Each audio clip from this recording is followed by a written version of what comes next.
Bienvenue à toutes et à tous dans ce nouveau webinaire en direct de Livre Hebdo consacré ce matin à la rentrée bande dessinée. Pendant 1h30, nos invités vont présenter quelques nouveautés phares de leur catalogue qui animeront le second semestre 2025. Il s'agit, je vous le rappelle, des éditions Actes Sud et de leur collection Virage Graphique, des éditions Paquet et Nuages, ainsi que des éditions Ozu qui nous vont montrer plusieurs séries jeunesse qui se lancent à cette rentrée. Liane Riguel, libraire à la librairie Les Merveilles à Paris, présentera 3 de ses coups de cœur de cette rentrée. Et Marina Corot, présidente du Club 99, la fédération des festivals de bande dessinée, sera notre grand témoin. Alors, dans cette année où la production n'a jamais été aussi abondante, mais où les ventes en librairie reculent, vous avez été nombreuses et nombreux à nous envoyer vos questions sur le sens d'un si grand nombre de parutions et sur l'équilibre du marché. Alors, nous essaierons de répondre, enfin en tout cas d'aborder ces quelques questions à la fin du webinaire, mais d'ici là, n'hésitez pas à nous envoyer vos questions, j'essaierai de les relayer à nos interlocuteurs. Bon, sans plus attendre, je vais laisser la parole à Sonia Deschamps pour les éditions Actes Sud BD, la collection Virage Graphique qu'elle a créée, qui va nous présenter donc plusieurs titres de cette rentrée. Et on va commencer tout de suite par un livre qui est sorti déjà il y a une dizaine de jours, un peu plus même. Nous sommes la voix de celles qui n'en ont plus, de Paola Guzzo et Cécile Rousset. Peut-être je rappelle juste, c'est une bande dessinée documentaire très riche en témoignages et en informations sur les collages féministes, vous allez nous raconter, mais qui se lit très très facilement. Ne vous laissez pas effrayer par la taille du livre. Bonjour à toutes et à tous et merci pour cette introduction. C'est effectivement une bande dessinée documentaire qui raconte l'histoire des collages féministes, qui raconte l'histoire du collectif responsable des collages contre les féminicides. C'est un mouvement qui a démarré en 2019 et je trouve que c'est un tour de force et tu l'as un petit peu dit, vous l'avez un petit peu dit, parce qu'il y a beaucoup de témoignages, beaucoup d'informations. Ça pourrait devenir rapidement un peu indigeste, mais c'est la force du découpage, je trouve, et du dessin de Cécile Rousset. Ça reste passionnant d'un bout à l'autre et je peux d'autant plus le dire que je n'en suis pas l'éditrice. Il y a un vrai travail de narration que je trouve assez remarquable. Alors graphiquement, il y a les slogans, ces collages évidemment qui sont déjà graphiques en eux-mêmes, et d'ailleurs c'est l'idée, et Cécile le raconte au début de la bande dessinée, et là je vais la lire, quand on lui propose justement de raconter l'histoire de ces collages, elle dit « Des collages, j'en croisais souvent dans mon quartier. Certains me faisaient froid dans le dos », et là elle représente un des collages qui dit un métro toutes les 3 minutes, un viol toutes les 7 minutes. Certains me donnaient du courage, là on voit le collage « On te croit ». D'autres me faisaient bien marrer, et là on voit le collage « On rasera ni les murs ni notre chatte » devant une école. Mais aussi j'étais impressionnée par cette bonne idée graphique, un vrai coup de com', je trouvais ça beau et fort. Et donc la dessinatrice représente évidemment un bon nombre de ces collages dans la bande dessinée, mais elle ne s'appuie pas du tout uniquement là-dessus. Vous l'avez dit, il y a beaucoup de témoignages et je trouve qu'elle fait preuve vraiment d'inventivité dans la mise en scène justement de ce qui est raconté par les différents témoins.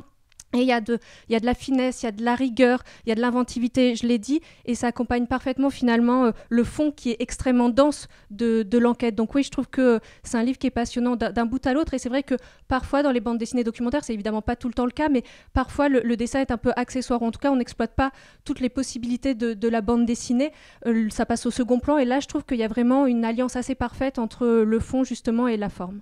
Oui, parce que c'est un gros travail d'investigation journalistique, je l'ai dit, Paola Guzzo, donc journaliste, et elle a interviewé beaucoup de gens, donc des témoins qui ont participé au premier mouvement. Ce qui est intéressant, c'est qu'elle apporte aussi des propos nuancés. Il y a une historienne qui vient apporter un regard un peu plus distancié par rapport à ce mouvement-là. Il y a la question du rapport de ces collereuses avec la police, avec la justice. On suit un procès comme ça qui se tient ou qui va se tenir. On a un livre très équilibré aussi dans son approche, c'est ça? Vous le dites mieux que moi. Non, mais c'est ça. Et à chaque fois, on a donc des personnages qui s'expriment, mais aussi toute une mise en scène. Et il y a quand même de l'humour. On n'est pas sur quelque chose de lourd. Complètement, c'est ce que je disais, c'est là où je trouve que c'est un tour de force, parce qu'on pourrait se dire, encore une fois, avec la présentation, on va raconter l'histoire de ce collectif, il va y avoir des témoignages, il va y avoir des repères historiques, il va y avoir des comptes rendus de procès, on pourrait se dire que ça va devenir indigeste, et encore une fois, c'est de la bande dessinée, ça exploite toutes les potentialités de la bande dessinée. Au départ, il y a cette enquête de Paola Guzzo et de Romane Pelen, donc il y avait vraiment l'envie de le raconter en bande dessinée pour justement raconter avec toutes ces qualités que vous avez évoquées, et ça, je pense qu'il y a quasiment que la bande dessinée qui pouvait l'apporter. Et surtout sur un sujet si contemporain, puisqu'on parle de quelque chose qui n'a que que quelques années, qui est en plein dans l'actualité, et qui n'a sans doute pas terminé d'avancer. Il y a aussi toute la part des réseaux sociaux. On voit l'importance des réseaux sociaux dans la diffusion de ce travail-là. C'est pas facile de représenter les réseaux sociaux en bande dessinée, mais là aussi ça fonctionne assez bien. Complètement, et puis il y a cette narration, et puis il y a aussi parfois justement ces pleines pages qui d'un seul coup sont extrêmement émouvantes, et donc c'est effectivement ce qui fait que c'est très rythmé et qu'on ne s'ennuie jamais quand on le lit, c'est qu'il y a justement il y a de l'humour, c'est émouvant, on apprend des choses, et qu'il y a vraiment, oui, toutes ces dimensions qui sont présentes dans cette bande dessinée. Très bien, merci beaucoup. Donc nous sommes la voix de celles qui n'en ont plus. Donc c'est de Paola Guzzo et Cécile Rousset. C'est déjà paru chez Actes Sud BD. On va passer au deuxième titre de cette matinée, Des vies multiples, les carnets d'une jeune actrice, le tome 1 de Vincent Farras et Rosalie Strasser. C'est donc dans la collection Virage Graphique. Est-ce qu'on peut prendre une toute petite parenthèse, Sonia, pour expliquer Actes Sud BD, Virage Graphique. Donc c'est une collection Virage Graphique qui entre chez Actes Sud, mais qui existait auparavant. Exactement, Virage Graphique, c'est une collection que j'ai créée il y a 3 ans et demi. En tout cas, les premiers titres sont parus il y a 3 ans et demi chez Rivage. Et effectivement, on a eu l'envie d'unir nos forces, en quelque sorte. C'est-à-dire qu'entre-temps, moi, je suis devenue éditrice de romans chez Actes Sud. Donc déjà, il y avait ça faisait sens d'être éditrice pleinement chez Actes Sud. Aussi parce que dans la collection Virage Graphique, je travaille avec des autrices et des auteurs de théâtre qui sont soit publiés chez Actes Sud Papier, soit avec lesquels je travaille aujourd'hui sur des romans. Et puis, vous l'avez dit en introduction, il y a énormément de titres qui paraissent chaque année. Il y a des maisons d'édition qui publient énormément. Virage Graphique, c'est une collection dans laquelle je publie 4 ou 5 titres par an. Donc c'est compliqué parfois d'exister, notamment auprès des libraires, des bibliothécaires, quand on publie si peu de titres. Et donc c'était l'idée d'unir nos forces, parce que je dirais, jusqu'à présent, je disais que Virage Graphique, c'était une collection cousine d'Actes Sud bande dessinée. C'est-à-dire que évidemment qu'elle a son identité, qu'on ne publie pas exactement les mêmes choses, mais si on regarde la production de bande dessinée dans son ensemble, on est assez proche. Et donc, effectivement, c'était l'idée d'unir nos forces, de renforcer le catalogue Actes Sud BD, et donc moi d'être pleinement éditrice chez Actes Sud en amenant ma collection avec moi. D'accord, donc Des vies multiples, les carnets d'une jeune actrice. On retrouve d'ailleurs 2 auteurs-autrices qui avaient participé donc des premiers titres de cette collection. On se souvient Les Représentants et puis Chiki, qui avait beaucoup fait parler de Rosalie Strasser. Alors, de quoi s'agit-il? Les carnets d'une jeune actrice. On va suivre une aspirante comédienne. Exactement, elle s'appelle Jeanne, et Vincent Farras effectivement était l'auteur des Représentants, qui était l'une des premières bandes dessinées à apparaître dans la collection Virage Graphique, mais c'était une adaptation. Là c'est un scénario original, et tout est parti d'une discussion qu'on a eue. Je lui ai dit que j'aimerais beaucoup raconter en bande dessinée, j'avais le sentiment de jamais l'avoir lu, ce que c'est d'apprendre le théâtre, comment est-ce que, rien que cette phrase, apprendre à jouer, je trouve ça assez fascinant. Qu'est-ce qu'on apprend dans un cours de théâtre, qu'est-ce qui fait qu'on a envie d'incarner comme ça toute une ribambelle de personnages dans sa vie, incarner d'autres personnes. Et puis il y avait une autre dimension qui m'intéressait, et c'est pour ça que ça m'intéressait d'en parler à Vincent Farras, qui a toujours une dimension très engagée dans ses textes, qui réussit à travers des toutes petites choses à vraiment décrire des réalités sociales de manière extrêmement puissante, d'une manière extrêmement à la fois délicate et subtile et puissante. C'est que on n'a pas... c'est encore un endroit, les cours de théâtre, je trouve, où, selon les lieux, évidemment, il y a une mixité qui me paraît intéressante. Et on n'a pas le même rapport au corps, pas le même rapport au texte, pas le même rapport à la diction, on n'a pas les mêmes références. Et on le voit d'ailleurs dans la bande dessinée, quand une des professeurs demande de jouer une scène, on voit qu'il y en a qui décident de jouer une pièce de théâtre, et puis d'autres qui décident de prendre des blockbusters américains. Et ça, je trouvais ça intéressant. Et Vincent a décidé d'en faire effectivement des jeunes adultes, que ce soit des jeunes adultes et non pas un cours de théâtre pour plus jeunes. Et là où c'est intéressant aussi, c'est on n'apprend pas de la même façon quand on a les parents qui payent l'école de théâtre et qui nous logent, ou quand on doit avoir plein de petits boulots à côté pour payer cette école qui coûte cher, ou bien qu'on habite à 2 heures de Paris en l'occurrence, puisqu'on imagine en lisant la bande dessinée qu'il s'agit de Paris. Donc voilà, c'était l'envie de raconter, à la fois d'avoir de la théorie, qu'est-ce que c'est d'apprendre à jouer, qu'est-ce qu'on apprend dans un cours de théâtre, et en même temps de raconter ce petit monde d'étudiants qui viennent d'horizons différents et qui se retrouvent réunis le temps de ces heures de cours. Voilà, on les découvre, ces étudiantes et ces étudiants, à travers un personnage. Donc, j'ai mangé son nom, mais Jeanne, voilà, qui arrive et qui demande bien, mais vous êtes sûr que c'est la bonne Jeanne qui est prise? Et donc, il y a toute la partie du concours, la partie de l'entrée. Et elle est assez renfermée. Elle vit déjà du théâtre dans elle. On va le découvrir dans des très jolies scènes. Est-ce que vous pouvez nous parler un peu de ce personnage à travers lequel on va découvrir tous les autres? Effectivement, et là aussi je trouve que c'est très bien joué de la part de Vincent et de Rosalie, c'est que c'est à la fois le personnage principal, mais très rapidement on se rend compte que c'est l'histoire d'un groupe. On est obligé, pour rentrer dans l'histoire, de rentrer à travers un personnage, et bien sûr qu'elle est au centre, mais c'est vraiment toutes celles et tous ceux qui l'entourent aussi qui font vivre cette histoire. Et il y avait quelque chose, moi, quand j'ai lu le scénario de Vincent, je dévie un tout petit peu de la question, mais je me suis dit, à la fois, je suis persuadée que c'est Rosalie qui doit raconter cette histoire, parce que voilà, je sentais que c'était fait pour elle, et en même temps, quand j'ai lu le scénario, il y a un des premiers exercices que leur donne à faire la prof de théâtre, c'est d'incarner un animal. Et quand j'ai lu dans le scénario que Jeanne allait incarner un poisson rouge et que ça allait fonctionner, c'est-à-dire que la professeure et les élèves allaient vraiment se rendre compte qu'elle avait réussi à incarner cet animal qui, a priori, n'est pas l'animal qu'on va choisir quand on décide d'incarner un animal sur scène, je me suis dit, waouh, comment est-ce qu'elle va s'en sortir? Et je trouve qu'elle le fait magistralement, et c'est pour ça que l'association vraiment de Vincent et Rosalie, je trouve, fonctionne à 1000%, c'est que Vincent amène le côté chronique du quotidien, théorie, et Rosalie amène cette poésie et réussit à faire ressentir les émotions, et comme c'est quelque chose de très intérieur aussi, le théâtre, parce que ça renvoie aussi à justement ce qu'on vit à l'intérieur de soi, comment est-ce qu'on fait pour incarner en l'occurrence un animal ou un personnage, et ça ce sont des choses qui se passent à l'intérieur, donc comment représenter ça? Et je trouve que Rosalie a trouvé des solutions qui sont formidables. Oui, donc elle se sert de ce personnage de Jeanne tout en difficulté, puisqu'elle voilà, elle n'a pas de maison, elle squatte ici à droite, à gauche, et elle cherche, elle manque de confiance en elle. Elle incarne, je me souviens, une bonne partie des jeunes comédiennes et comédiens ici. Est-ce que vous pensez que ça peut donner envie aux jeunes comédiens et comédiennes de se lancer dans ces études, ou au contraire, ça va les refroidir un peu de voir ce que c'est que le vrai intérieur d'une école de théâtre? Je pense pas que ça refroidira, mais moi, en discutant avec des gens autour de moi, je me suis rendu compte qu'on était quand même beaucoup à avoir pris des cours de théâtre plus ou moins longtemps. Pour certaines ou pour certains, c'est 2 cours et puis plus jamais. Mais en tout cas, on a cette curiosité de savoir ce que c'est. Encore une fois, apprendre à jouer, quand même, ces mots, faut les dire à voix haute et sentir tout ce qu'il y a de mystérieux là-dedans. Et donc non, je pense vraiment pas que ça va refroidir. J'espère aussi que ça pourra être un support.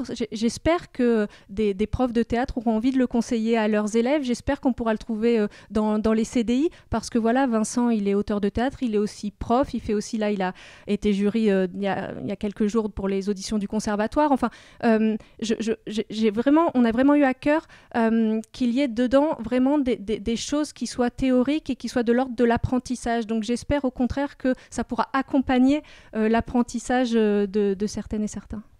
Très bien, mais rassurez-vous, un des vies multiples carnet d'une jeune actrice, c'est pas du tout un manuel de théâtre, c'est vraiment une bande dessinée qui se dévore d'un bout à l'autre, très rythmée et très, très facile à lire. Le prochain livre que vous souhaitez présenter dans la collection Virage Graphique, c'est Les Murmures de Café de Maëlle Réa. Oui, et là aussi, c'est une autrice dont j'ai publié le premier livre il y a 3 ans et demi, c'était au lancement de la collection. Ça avait été un coup de cœur immédiat et ça ne se dément pas.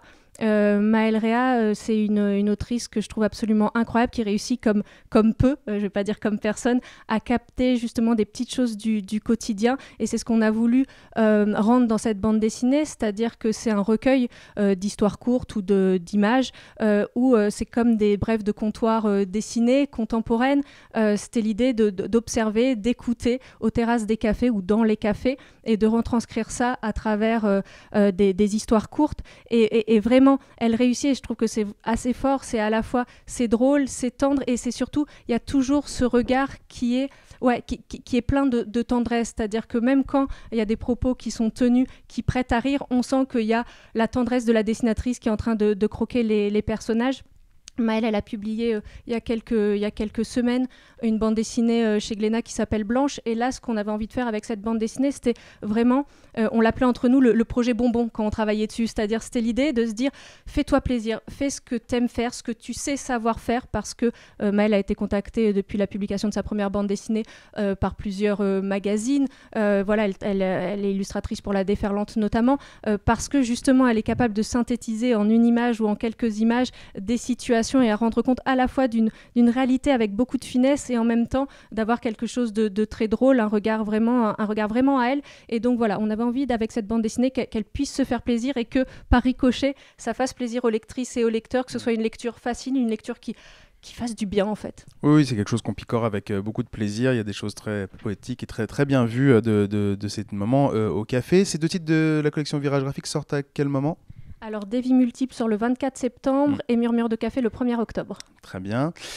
Et pour conclure, justement la conclusion d'une œuvre gigantesque de l'allemand Jens Harder, Gamma Vision, donc qui vient après Alpha, Beta, une œuvre, le premier tome est sorti il y a plus de 16 ans, et donc là, c'est la conclusion où Jens Harder imagine l'avenir de la planète.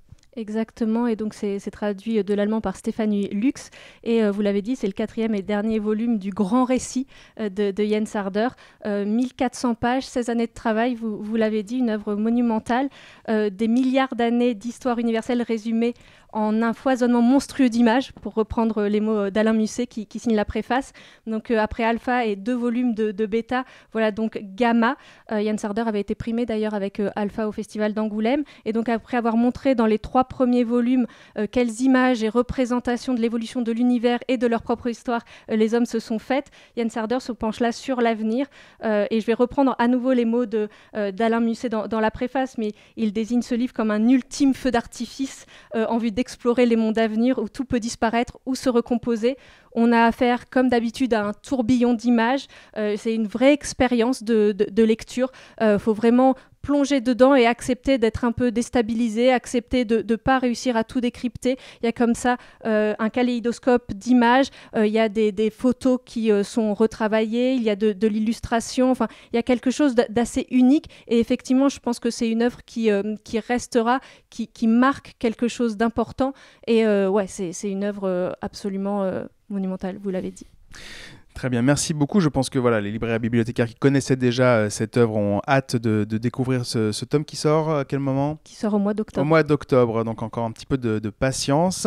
Peut-être juste pour conclure, Sonia, vous m'avez dit en préparant cette émission que vous essayez de développer des liens avec des bibliothèques pour des expositions ou des choses assez faciles à mettre en œuvre. Est-ce que vous pouvez dire un petit mot ? Oui, parce que je vous demandais un petit peu qui allait suivre le webinaire, et vous m'avez dit qu'il y avait beaucoup de bibliothécaires et de médiathécaires, et c'est vrai que c'est quelque chose que j'ai vraiment très à cœur de développer, que j'ai commencé à faire déjà, mais c'est vrai que, et quand je dis quelque chose, c'est volontairement vague, parce qu'il y a 1000 choses qu'on peut faire ensemble, c'est-à-dire ça peut être des expositions avec des originaux s'il y a l'espace pour, mais avec des reproductions s'il n'y a pas l'espace, ça peut être des rencontres, ça peut être des performances, ça peut être des ateliers, mais en tout cas je pense que c'est extrêmement important d'être présent en bibliothèque, en médiathèque, d'aller à la rencontre des gens, et j'ai pu l'observer avec les quelques expositions que j'ai pu faire en bibliothèque. Il y a quelque chose qui se joue qui est absolument passionnant, parce que justement on touche des personnes qui spontanément n'iraient pas forcément soit pousser la porte de la librairie, soit dans un festival pour aller voir des expositions, et je trouve que c'est là qu'on doit être, et donc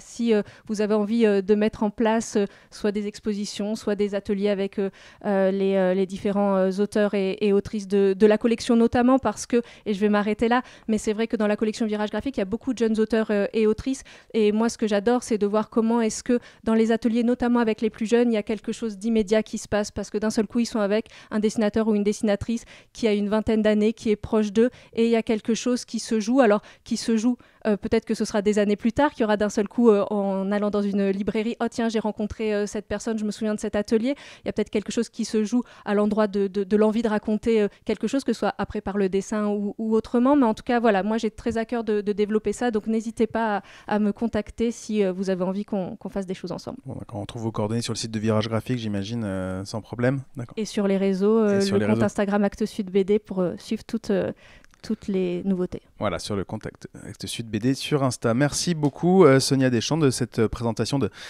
assez foisonnante d'albums très différents. Je vais donner la parole maintenant à Marina Corot, qui est la cofondatrice du festival Formula Bula à Paris, et qui est aussi présidente du Club 99, la fédération des festivals de bande dessinée et arts associés, si je vais jusqu'au bout de ça. Un petit mot quand même pour vous dire que la 13e édition de Formula Bula se tient donc du 26 au 28 septembre. Livre Hebdo en est le partenaire.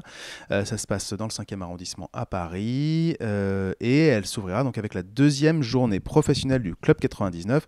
Et c'est pour ça que vous êtes là ce matin, Marina. Est-ce que vous pouvez nous résumer ce que c'est que ce Club 99, il y a finalement assez peu de temps, et cette journée professionnelle? Alors, le Club 99 est une fédération. C'est une fédération de festivals de bande dessinée. qui est né il y a 2 ou 3 ans, 3 ans, de la volonté en fait de poursuivre des actions communes qu'on avait menées notamment lors de la signature du protocole de rémunération des auteurs de bande dessinée lors des séances de dédicace pendant les festivals. On est 9 festivals fondateurs et depuis, nous sommes 30 festivals répartis sur le territoire français. C'est une fédération qui est... c'est un réseau qui est participatif. On est organisé en cercle de travail, mutualisation, bonnes pratiques, finance et développement.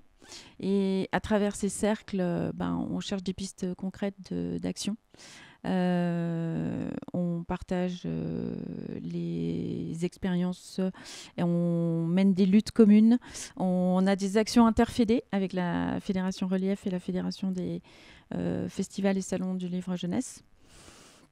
Et en 2025, cette année, à l'occasion de Formulabula, on organise la 2e journée nationale de la fédération. C'est une... Les festivals donc, membres de cette fédération. Alors, on ne peut pas tous les citer, vous avez entendu, il y en a 30, mais il y a parmi les plus grands festivals de France, je veux dire Blois, Saint-Malo, Amiens, Lyon, Bastia, ils sont tous là. Hein. Ouais, et on en a des tout petits aussi qui ont des actions incroyables et très diversifiées, hyper riches sur des territoires de grande ruralité. C'est l'idée justement de cette journée, de cette 2e édition, c'est de montrer le panorama en fait des actions de coopération qu'on peut développer avec un festival de bande dessinée quand on est une bibliothèque, quand on est une librairie, un centre d'art. L'idée, c'est de montrer en fait la richesse, l'engagement culturel, la diversité culturelle et la vitalité avec laquelle un festival peut participer à la lecture publique, au développement de la lecture publique sur un territoire. Donc, on organise des rencontres dans la matinée. Il y a une première rencontre qui est vraiment destinée à la fois aux bibliothécaires, aux libraires, à tous les opérateurs culturels. Elle est destinée, en fait, cette première rencontre, à montrer un horizon assez large en fait, des coopérations qui existent aujourd'hui entre les festivals et toutes ces structures locales, qui vont venir enrichir comme ça des propositions culturelles et des actions sociales aussi. Donc on a des invités comme Blois, effectivement le festival de Blois, qui a une maison de la bande dessinée qui vient de fêter ses 10 ans et qui mène diverses actions éducatives tout au long de l'année. On a un festival et qui est aussi une maison qui s'appelle la Maison Fumetti à Nantes et qui propose, qui a travaillé avec le département et qui a élaboré plusieurs bandes dessinées, donc qui a mis en lien des auteuristes de bandes dessinées et le département autour de nouvelles politiques publiques, le plan climat. Et ils ont réalisé ensemble une bande dessinée qui vise à sensibiliser, à faire connaître, à transmettre des savoirs pour tous les citoyens. On a le ministère de la Culture qui est là avec le bureau des bibliothèques et autour de l'opération Bibli en folie. Et un foisonnement comme ça d'intervenants qui vont venir développer, approfondir en tout cas le champ des possibles sur les coopérations entre les festivals et toutes ces structures dont vous faites peut-être partie. L'idée de cette journée professionnelle, c'est pas du tout des grands débats théoriques sur la bande dessinée aujourd'hui. On est vraiment sur expliquer les actions possibles pour donner envie, pour donner des idées et puis pour mettre en lien des perspectives d'action. Renforcer les liens effectivement sur un territoire, les liens possibles, montrer en fait le rôle dynamisant et finalement essentiel que jouent les festivals et plus particulièrement les festivals de bande dessinée, parce que dans un deuxième temps on va aborder la question de l'exposition en bande dessinée. Pour nous c'est Une action majeure et essentielle en fait dans un festival de bande dessinée. La plupart du temps, c'est carrément l'identité artistique du festival qui se joue à travers l'exposition. Et l'exposition, elle est à la fois immersive, sensible, visuelle, et elle va faciliter en fait la transmission, la rencontre en fait du public avec une œuvre. Pour organiser des expositions et pour parler de ce sujet des expositions, du travail qu'il y a en fait à penser, à fabriquer des outils pédagogiques. On a invité Marc-Antoine Mathieu qui nous fait l'honneur d'être présent pour partager avec nous justement cette possibilité, toutes les possibilités qu'il y a en fait à approfondir la création artistique et l'engagement culturel. Et on a invité évidemment des autoristes à présenter des formats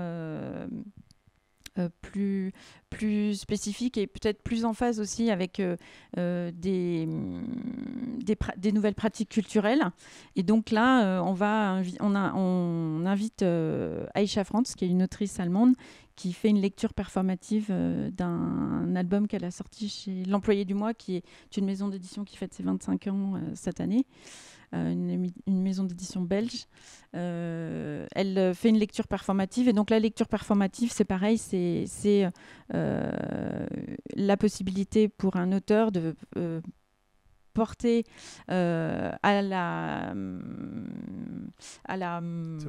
c'est aux oreilles même presque du public, parce que d'habitude on la lit tout seul, la bande dessinée. Là, on aura l'autrice qui la fait vivre. Exactement, elle fait vivre son texte, elle lit, elle fait vivre son texte, et en fait c'est des formats assez simples, mais qui demandent quand même un petit peu de travail, et elle va en fait faire cette lecture.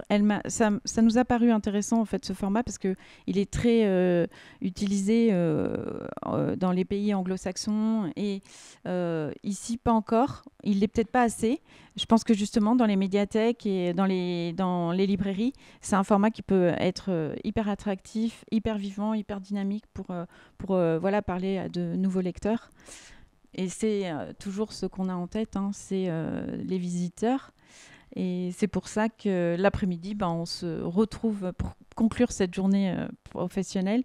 On se retrouve dans des cercles, donc finance, développement, bonnes pratiques, mutualisation, pour poursuivre concrètement. On invite tout le monde d'ailleurs à réfléchir avec nous. Et tous les produits de ces échanges en fait est retranscrit en bande dessinée à l'issue de la journée, et peut être distribué à ceux qui le souhaitent. Ces journées, l'année dernière, on avait 160 participants. On en espère un petit peu plus encore cette année, puisque c'est la deuxième édition. On peut s'inscrire via le site de Formulabula ? Sur le site du Club 99. Il y a un lien sur le site de Formulabula, évidemment. C'est ouvert vraiment à tout le monde. Il y a les bibliothèques de la ville de Paris qui sont là, les bibliothèques du 93, des professeurs, parce qu'il y a tout le volet éducatif que les festivals aussi mènent tout au long de l'année de façon assez resserrée avec les DAC. Donc il y a vraiment un public qui est diversifié, et voilà. Donc je rappelle la date, c'est le vendredi 26 septembre, pour celles et ceux qui seraient intéressés d'y participer. Moi, je vous le conseille, j'y étais l'année dernière, c'était vraiment passionnant. Peut-être un petit mot, Marina, peut-être pour conclure. Les festivals de bande dessinée, ou les festivals littéraires même en général, ont besoin de se serrer les coudes, j'allais dire, plus que ces dernières années. Certains ont dû fermer, d'autres sont en grande difficulté pour continuer. Se mettre ensemble, s'associer, partager les bonnes pratiques, c'est indispensable à leur survie. Je pense que c'est indispensable, parce que en fait, on partage des bonnes pratiques, mais surtout on approfondit des réflexions, parce que notre modèle économique est vraiment bouleversé. Les subventions publiques et privées sont en baisse. Les DRAC ont vraiment concrètement baissé leur aide sur les festivals, aux festivals en France, que ça soit d'ailleurs bande dessinée ou plus généralement toute forme de littérature. Les festivals, au départ, historiquement, c'est à la fois une programmation artistique et un salon. Et c'est vrai qu'il n'y a pas vraiment de billetterie. il y a des festivals qui ont dès le départ fonctionné avec des billetteries. Pour autant, la billetterie ne finance pas l'entièreté d'un festival. Donc nos modèles doivent évoluer. Nos modèles, en fait, nos gouvernances aussi doivent se professionnaliser. Beaucoup sont déjà professionnelles, mais elles doivent chercher des formes nouvelles d'économie. Nous, avec le Formulabula, par exemple, on a créé un organisme de formation professionnelle dans un esprit d'économie sociale et solidaire. On s'est dit, ayons une action vertueuse, on soutient les auteurs dans nos missions, on soutient la bande dessinée et l'élargissement du lectorat de bande dessinée. Qu'est-ce qu'on peut faire? On a créé l'organisme de formation, on propose des formations aux bibliothécaires, aux professionnels de la lecture, de l'éducation, aussi aux autoristes et aux auteurs. Et en fait, ce que je veux dire, c'est que nos formations sont toutes animées par des autoristes de bande dessinée. Et du coup, tout ce qu'on dépense, finalement, va dans l'humain, va auprès des autoristes. Et on espère, approfondir... participer à l'approfondissement de ces connaissances. Et oui, comment la bande dessinée peut être un levier qui facilite la lecture, la transmission de savoir, la lecture en texte, en image, évidemment. Suscite la réflexion, l'émotion. Oui, et puis là, on parle de festival de bande dessinée, Blois, Amiens, qui ont des dizaines d'années d'expérience et de retour d'expérience à partager, quoi. Amiens sera présent d'ailleurs parce qu'ils ont quand même 22 médiateurs qui travaillent toute l'année. Je veux dire, il y a une action quand même qui est extrêmement concrète. Oui, c'est sans doute des choses très, très inspirantes à écouter. Donc je vous invite toutes et tous, si ce n'est pas déjà fait, à vous inscrire et à venir donc, le 26 septembre à participer à cette journée professionnelle. Et juste un petit mot sur le Formulabula. Donc, c'est un festival avec des éditeurs qui seront présents, alors, avec des auteurs et des autrices. D'éditeurs indépendants, alternatifs, comme on dit aujourd'hui. Et donc, il y a 60 éditeurs qui viennent. Et puis, on a une programmation avec une soixantaine d'auteurs. Il y a à peu près 200 autoristes qui sont là, 60 invités qui proposent tout un tas d'activités, beaucoup d'actions en fait, collectives, participatives. Et c'est en ça que aller dans un festival, c'est quand même... excellent parce que on confronte, on partage en fait ses réflexions et son rapport en fait à la lecture, à sa culture. On confronte avec d'autres avis, on apprend à discuter on apprend à réfléchir, à forger ses opinions en fait. Et on accueille 200 lycéens, on accueille la journée professionnelle.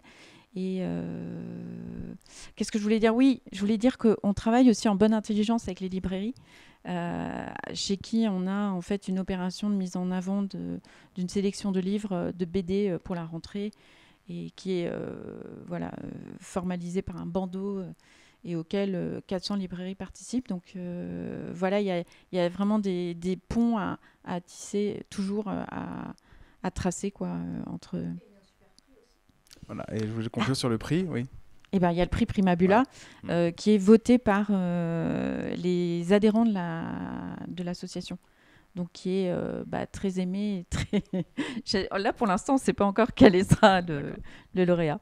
Et en tout cas, il remporte 1 000 € aussi. Ça peut être bien. Voilà, un prix doté, c'est pas si courant, donc il faut aussi en parler. Merci beaucoup, Marina. Je pense que vous avez fait très envie à nos auditeurs, nos auditrices de venir découvrir à la fois Formulabula et cette journée du Club 99.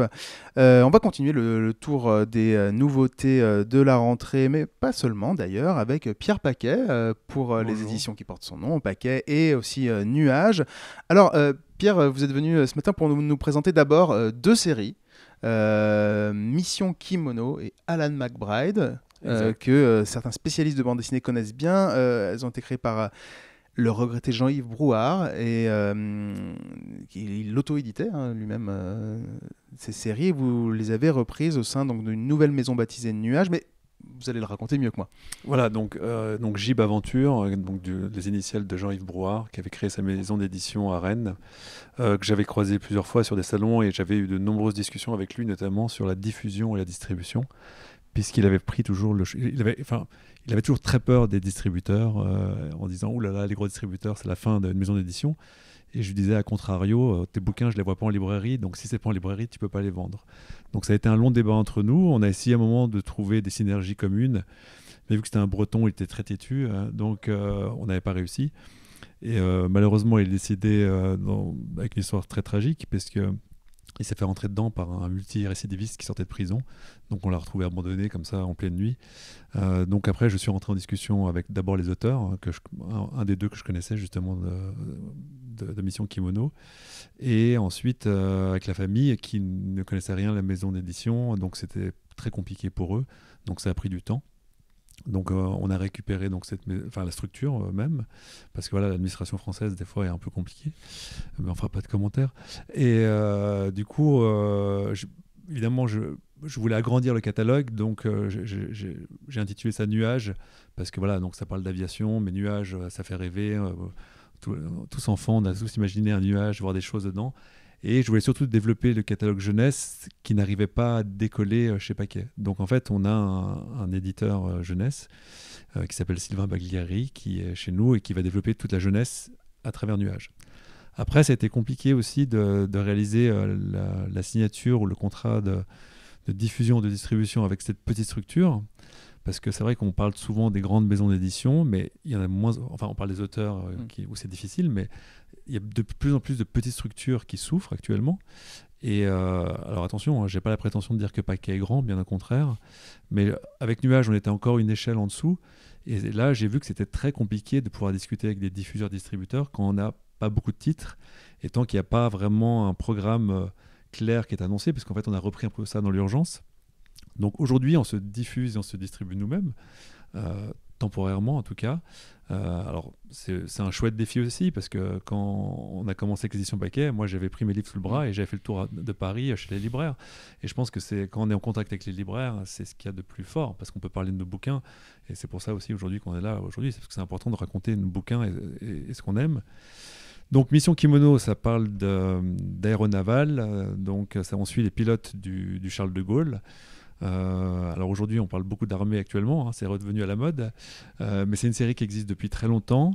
La grande force de Jean-Yves Brouard, c'est que c'était quelqu'un qui était très pointu en géopolitique, à tel point que des fois, il a prédit des choses dans ses BD qui sont arrivées, donc ce qui, en tout cas, lui a fait un certain nombre de fans de sa série. Donc il y avait 24 volumes existants. Il avait commencé à écrire le 25e, mais donc il est décédé. Donc c'est un des colonels de l'armée de l'air qui a aidé à l'écriture. Je lui ai présenté moi un scénariste, et donc le tome sortira cette année, le 25e. Avec toujours le même dessinateur ? Avec Francis. Alors il y a eu plusieurs dessinateurs, mais c'était essentiellement Francis Nicole, qui est un monsieur absolument charmant, qu'on a emmené sur des salons récemment. Il était tellement content de pouvoir revivre, de se retrouver face au public, parce que voilà, il était enfermé chez lui, et il avait envie de. C'est ça, c'est ce que vous disiez tout à l'heure. C'est très important quand il y a la rencontre auteur-lecteur. Ça donne parfois une vision différente aux lecteurs de comprendre la réalité de leurs travaux, et surtout ça donne un échange qui est super intéressant, parce que les auteurs sont toujours enfermés chez eux. Enfin, les éditeurs ici le savent bien, et que si on les appelle pas régulièrement, on se fait engueuler. Donc, mais voilà, donc très très bonne série qui, je crois qu'aujourd'hui peu de gens connaissent, mais par exemple des amoureux de Black et Mortimer pourraient apprécier ce genre d'histoire. Très bien, donc Mission Kimono. Donc tous les tomes sont disponibles, tous les tomes sont disponibles, en contactant directement les éditions Nuages, du coup là. Nuages, vous pouvez le commander via les réseaux habituels. Non, pas de problème.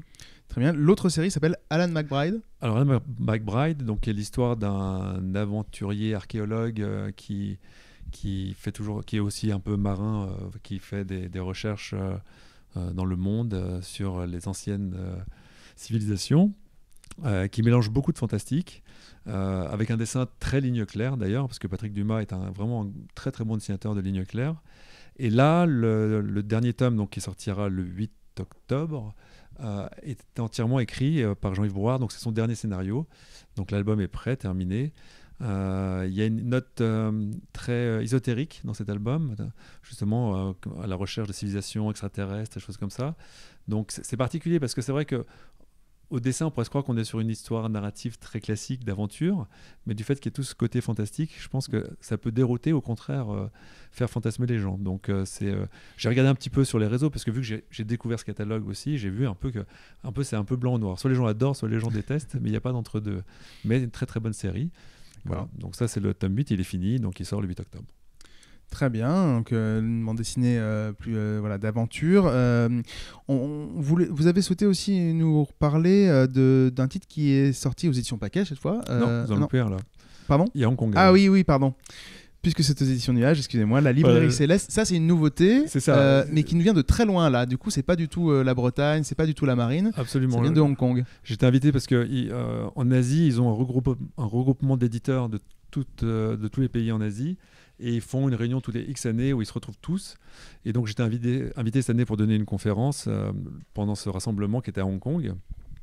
Donc c'est impressionnant parce qu'il y a vraiment tous les éditeurs japonais, chinois, enfin voilà, et vraiment, et je trouve qu'il y a une cohérence entre eux qui était vraiment sympa à découvrir.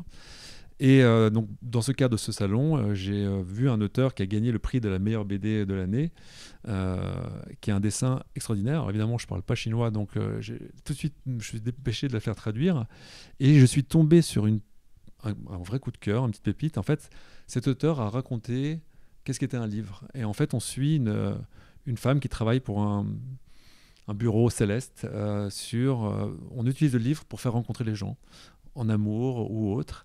Et on suit cette aventure-là. C'est très doux, c'est très romantique, c'est très poétique. Et c'est vraiment un petit chef-d'œuvre. Et je me suis dit, tiens, c'est important de sortir un album justement très différent chez Nuages des autres titres pour justement montrer que le catalogue va s'agrandir et qu'on va faire d'autres choses.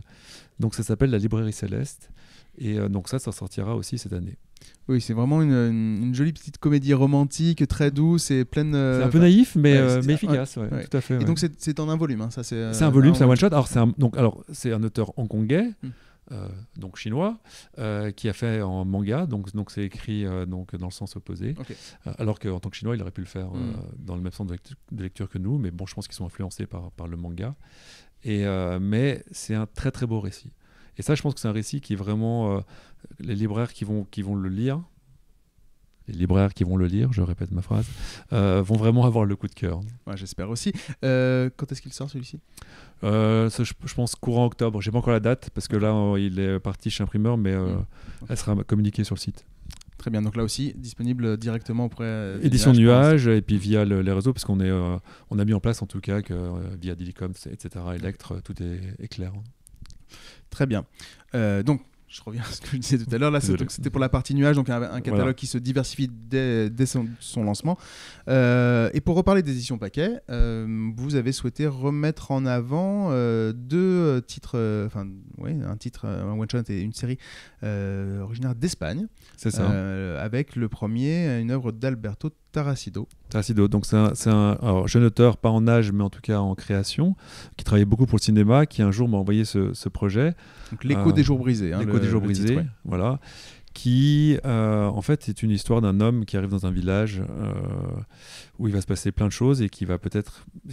Toujours ce village reculé d'Espagne, c'est dans les années, je sais pas... 70 début 80. Les gens n'aiment pas voir des inconnus arriver dans ce village, donc ils vont être un peu inquiets. Mais les gamins vont l'apprécier et on va suivre l'histoire de ce clochard. Il est considéré un peu comme un clochard, mais c'est juste un homme qui est un peu différent. On va apprendre en fait qu'il a eu un passé avec la police, etc. Mais ce qui m'a vraiment marqué dans ce bouquin-là, c'est que on était dans une période, quand j'avais reçu ce projet, où je trouve que le monde va mal, enfin ça je vous l'apprends pas, où je trouve qu'il y a quand même beaucoup de choses tristes. Et en fait, cette BD m'a juste fait du bien, parce que voilà, c'était des simples rapports humains, écrits d'une façon très belle. Il a un dessin un petit peu, pour ceux qui voient, à la Prado, qui était très connu dans les années 80, qui avait fait Trait de craie chez Casterman, je crois. Voilà, donc il a un dessin très doux, très agréable, et c'était un one-shot, donc en plus c'est important, parce qu'aujourd'hui on sait que en librairie, les libraires ont besoin d'histoires complètes, et pas de séries à suite. Donc voilà, donc c'était mon coup de cœur. Je l'ai envoyé à beaucoup de libraires en leur disant que c'était mon coup de cœur, du fait aussi qu'on sort moins de bouquins en tant qu'éditeur, parce que ça fait des années qu'en tout cas on entend à Angoulême les libraires qui se plaignent, et en tout cas on a fait ce travail de baisser le nombre de sorties, donc après je leur rappelle que je compte sur eux pour aussi les laisser un peu plus longtemps en librairie, parce que si je les baisse et qu'on n'est pas en librairie, c'est compliqué. Mais voilà, L'écho des jours brisés d'Alberto Tarasido, c'est son premier album. Il sera présent, je crois, à Saint-Malo, d'ailleurs, dans le festival de Saint-Malo. On fera une tournée. Mais voilà. Et actuellement, il fait pour nous une adaptation d'Agatha Christie. parce que le dessin a été... les gens qui gèrent Agatha Christie ont eu un gros coup de cœur sur son dessin, on m'a demandé qu'il en fasse un. Et donc il en fait un qui sort aussi au mois d'octobre. Là. D'accord, voilà, une très chouette histoire tout public, qui autant a jeunesse des échos dans adulte, l'histoire espagnole du XXe siècle, qui se lit de manière très agréable, et la découverte d'un très bon dessinateur. Et l'autre titre sur lequel vous voulez revenir, qui est une série en cours, qui s'appelle Les 5 drapeaux de Poe. Je ne sais pas comment on dit. Poe, ouais. Poe, voilà. Une série historique et très intime. Alors, Poe, je le connais depuis de nombreuses années parce que je crois que c'était à mes premiers Angoulême, donc ça remonte il y a très très longtemps. C'était Stan Sakai, l'auteur de Usagi Yojimbo, qui m'avait présenté ce dessinateur en me disant « Ça, c'est le meilleur dessinateur que je connais en Espagne ». Donc j'avais été impressionné. Et puis, je voyais chaque année Poe Angoulême et on discutait. Puis on n'avait jamais trouvé d'album à faire ensemble. Mais dans les nombreux dîners qu'on avait fait, il m'a toujours dit « J'ai un album que je dois faire un jour dans ma vie, c'est l'histoire de mon grand-père ». Et je dis pourquoi ? Il me dit parce que mon grand-père, pendant la guerre, il a été sous 5 drapeaux. Il a fui la guerre d'Espagne. Ensuite, donc, il a été en France. Il a été mis dans les camps de concentration des réfugiés espagnols. Une partie de la Seconde Guerre mondiale que je ne connaissais pas, parce que c'est vrai qu'on n'en parle pas souvent de cette partie-là, de tous les Espagnols qui étaient vraiment traités comme du bétail dans le sud de la France. Et après, il m'a raconté toute l'histoire. Et vraiment, c'était vraiment émouvant, parce que son grand-père, après, à la fin de sa vie, a fait ses mémoires qu'il a laissé pour ses petits-enfants, où il a tout raconté. Et Poe, qui est un artiste très pointu, a fait toutes ces années des recherches. Mais à tel point qu'il a retrouvé l'appartement où son grand-père habitait à Madrid. Il a essayé d'appeler les propriétaires pour le visiter. Enfin voilà, ça va très très loin. La dernière fois qu'il était venu à Angoulême, on l'avait amené à Poitiers pour aller voir les mines où son grand-père avait travaillé, etc., etc. Donc c'est un bouquin qui est très très beau, qui a la particularité qu'il est animalier, donc on sait que ça peut freiner certains lecteurs. Moi, j'ai la prétention de le comparer au Mauss européen. C'est moi, c'est pas lui. Oui, non, mais on y pense forcément, puisqu'on a un traitement de la Seconde Guerre mondiale avec des animaux, un style un peu... Alors, c'est peut-être plus disneyen que Spiegelman. Voilà. Mais par contre, mon coup de gueule, c'est en 5 tomes, c'est un énorme travail, donc... Moi, j'accompagne Poe économiquement pour qu'il puisse faire ce bouquin auquel il croit depuis de nombreuses années. Mais voilà, un tome en librairie, quand on annonce que c'est en 5 tomes et que c'est des bouquins qui vont prendre du temps, ça freine beaucoup de gens et du coup, c'est compliqué. Et je trouve qu'on oublie des fois que si on fait que des intégrales, que des adaptations littéraires, des choses comme ça, on est en train un peu de tuer nos artistes. Et ça, je pense que ce serait un vrai débat un jour à avoir, peut-être dans un salon, avec les libraires, pour peut-être rappeler quelle est la base de notre métier, à nous tous, et comment le faire ensemble, et pas l'un contre les autres. C'est important.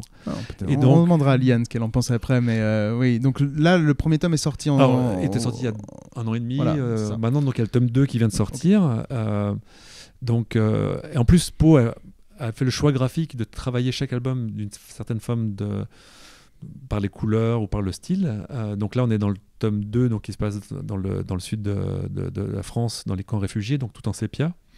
Après, on le retrouvera à Dunkerque quand il a été battre pour les Anglais. Enfin, on croirait que c'est inventé tellement il a une vie romanesque de fou, mais tout est vrai dedans.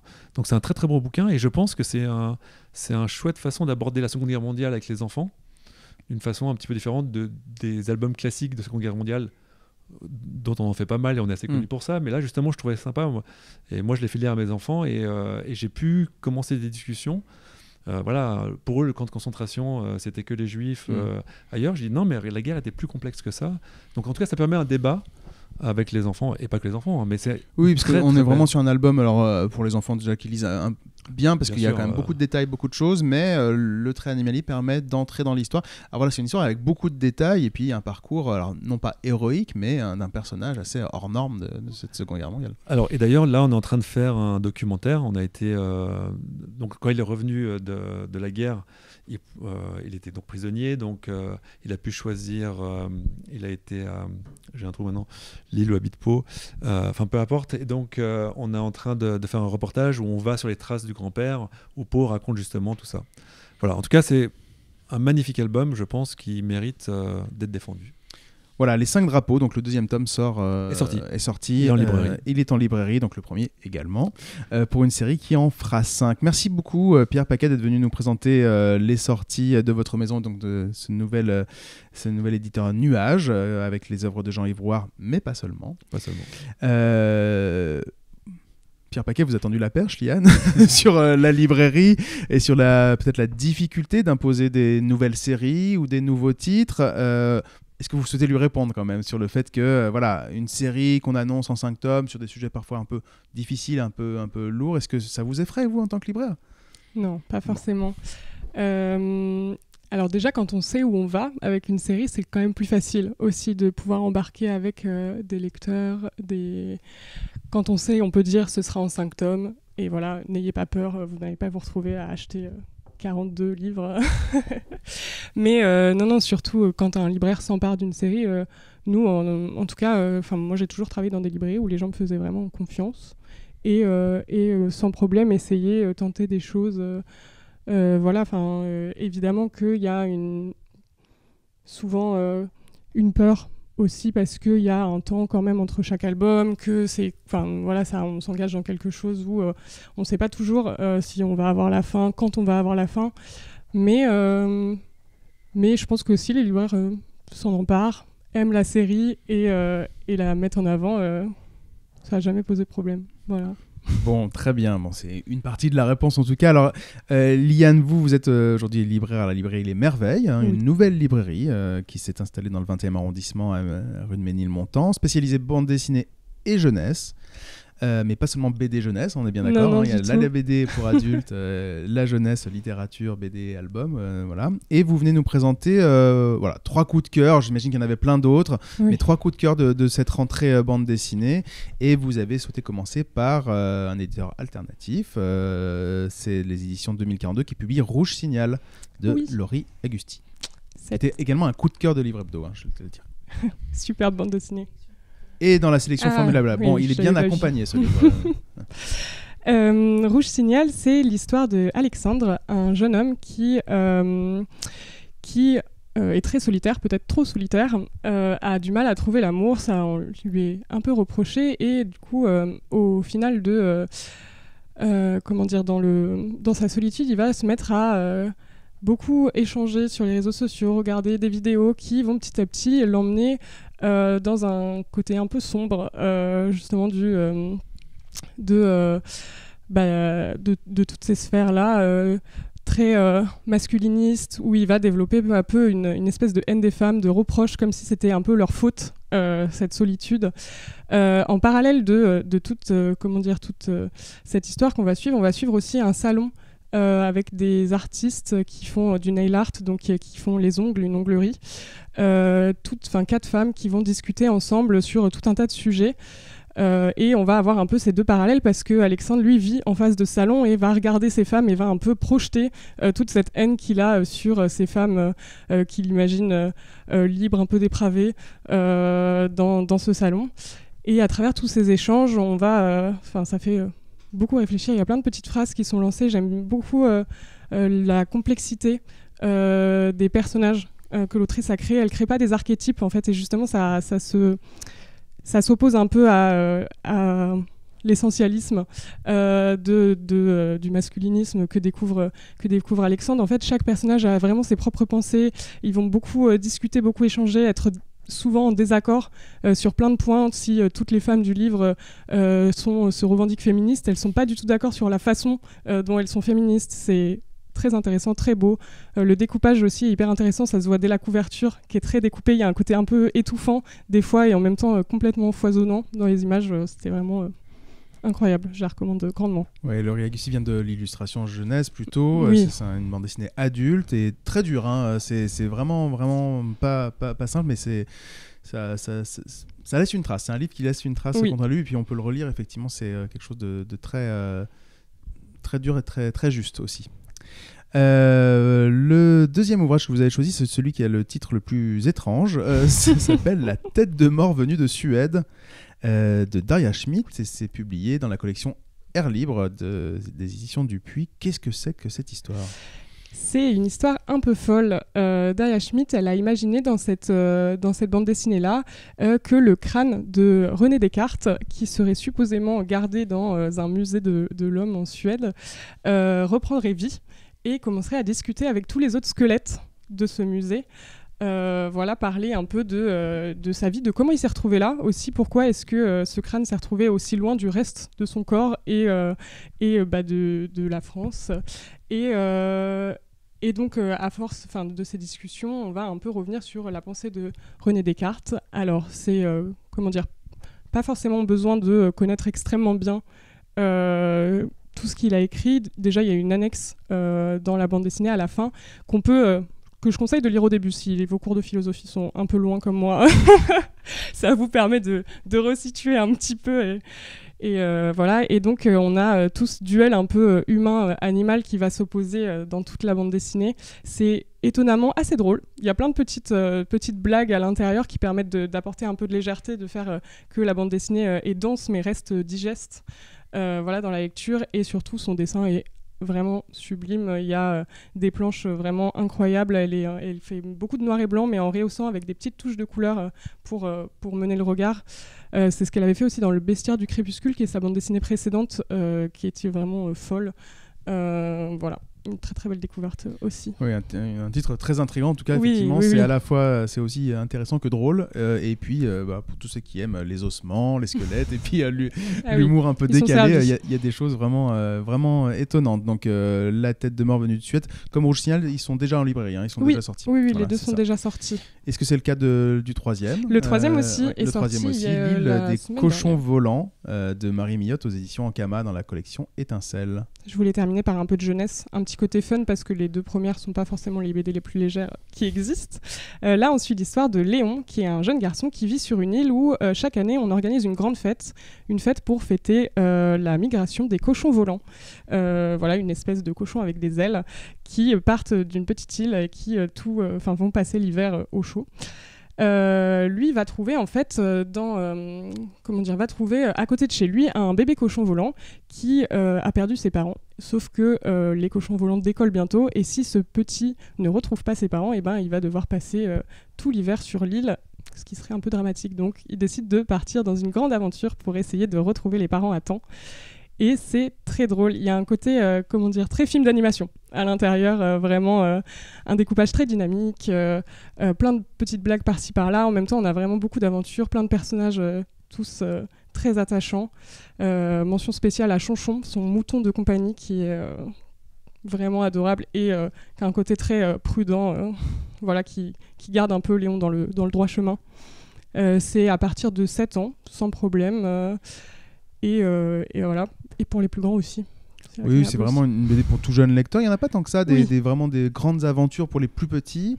Et là, on a quelque chose de très, très, très mignon. Hein. C'est aussi pour celles et ceux qui aiment les choses très, très, très mignonnes. Complètement. Et puis, il y a pas mal d'humour, notamment avec cette horde de lapins incroyable. Et le macareux qui donne des paris fous aussi. Enfin voilà, il se passe beaucoup de choses dans l'île des cochons volants. Et puis même pour, c'est vrai que...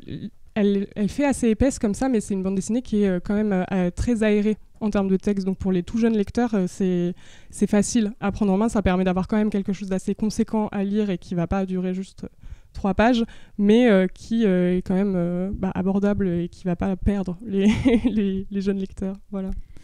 Très bien, peut-être un petit mot avant de continuer dans la jeunesse avec les éditions Ozu. J'ai évoqué en début de webinaire la difficulté du secteur en globalité, dont les chiffres de vente reculent. Aujourd'hui, se lancer dans une librairie de bande dessinée, c'est pas un pari un peu fou, Liane, quand même? C'est la question qu'on me pose souvent. Un petit peu. Alors, bande dessinée, effectivement, c'est un des secteurs qui recule beaucoup. Après, il ne faut pas oublier qu'aussi, il y a eu un boom énorme pendant le Covid, où ça fait partie, en tout cas, notamment le manga, des choses qui ont explosé. Et donc, ça aussi un peu dans l'ordre des choses que ça revienne à la normale. Il y a plein de choses qui rentrent en compte. Après, c'est une question un peu compliquée à balayer en 2 minutes. Mais je pense que... qu'il y a plein de choses à découvrir, que en fait la jeunesse, enfin nous en tout cas, moi dans ma librairie, la jeunesse permet aussi beaucoup de porter parce que ça reste Enfin, les gens ont plus de mal à s'offrir des livres à eux-mêmes qu'à offrir à leurs enfants, il paraît. Voilà. Et en termes de ce qui est évoqué, hein, notamment par les spectateurs là, qui nous regardent, le fait qu'il y ait vraiment beaucoup de livres, certains parlent de surproduction, alors je sais qu'on n'est pas d'accord sur le terme, mais voilà, qu'il y a peut-être un moment trop de livres au même moment, est-ce que ça c'est quelque chose qui est une difficulté pour vous ? Oui et non. Oui, parce que c'est compliqué de pouvoir suivre toutes les sorties. Nous, on a quand même un gros travail de veille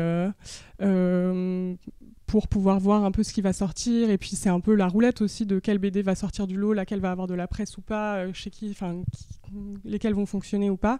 Après, on est quand même... nous, en tant que libraire, on est quand même beaucoup aidés. On a nos représentants qui nous visitent et qui sont là pour nous aider à faire le tri.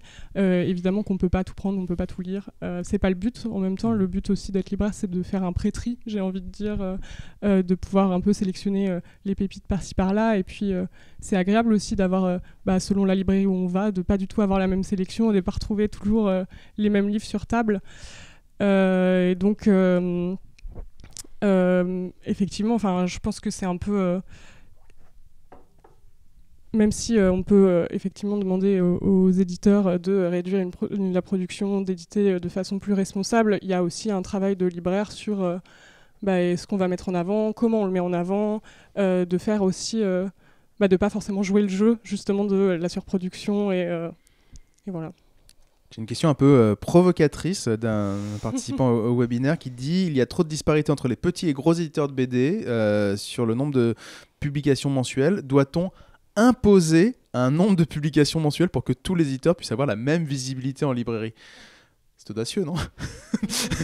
Bon, j'imagine, vous comprendrez bien qu'on ne pourra pas trancher comme ça, mais est-ce que, par exemple, quand on développe un catalogue virage graphique, ou on va en parler avec Héloïse aussi pour Ozu, on se dit il y a un maximum qu'on ne peut pas dépasser en termes de nombre de sorties, alors mensuelles ou annuelles, je ne sais pas, mais Héloïse, pour les éditions Ozu, là, vous développez le catalogue de bande dessinée depuis quelques années déjà.